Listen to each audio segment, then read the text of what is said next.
la petite sœur, en gardant ses 12 cochons, ainsi que leur mère qui grogne, et du groin la bourre cogne derrière ses fils folichons. La sœurette, bonne d'enfant, porte à 2 bras son petit frère, qu'elle s'ingénie à distraire, tendre, avec un soin émouvant. C'est l'automne, le ciel reluit, au long des marais de la Brande, elle va, pas beaucoup plus grande, ni guère plus grosse que lui. Ne s'arrêtant pas de baiser, la petite tête chenue, sa bouche grimace, menue, rit à l'enfant pour l'amuser. Elle lui montre le boulot et lui dit « Tiens, la belle classe !» Et le tenant bien, le déplace pour le pencher un peu sur l'eau. Et puis, par elle sont épiés tous les désirs de ses menottes. Elle chatouille ses quenottes, elle palpe ses petits pieds. Sa chevelure jaune blé, gazant son œil bleu qui l'étoile, contre le soleil fait un voile, au baby frais et potelé. Ils sont là, parmi les roseaux, dans la nature verte et rousse, au même titre que la mousse, les insectes et les oiseaux. Si poétique à l'œil, vénérable à la pensée, double âme autant que dispensée de l'ennui, du mal et du deuil. Par instant, un petit cochon, sous son poil dur et blanc qui brille, tout rosâtre, la queue en vrille, vient vers eux d'un air drôlichon.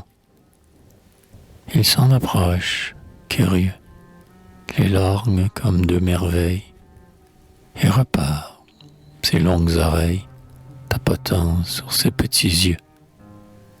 Et puis, c'est un lézard glissant, où leur chienne des accroupis, éternuant, tout ébaubi, pendant son grattage plaisant.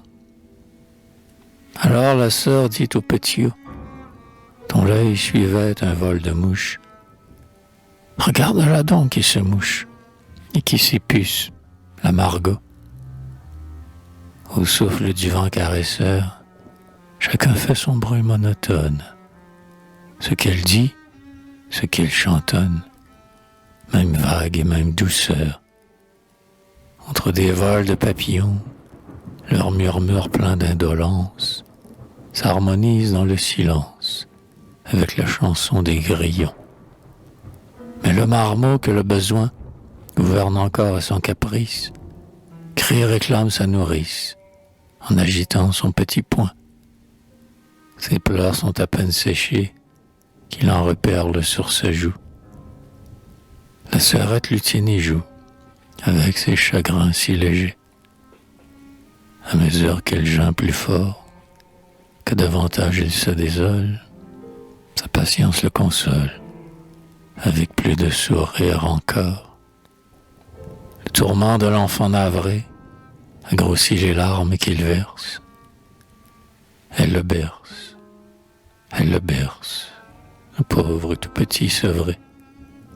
Elle l'appelle son Jésus, le berce encore et lui reparle, tant qu'elle endort le petit Charles, mais l'âge reprend le dessus. Elle est fatiguée, elle a faim, elle va comme une machine, renversant un peu son échine, sous ce poids trop lourd à la fin.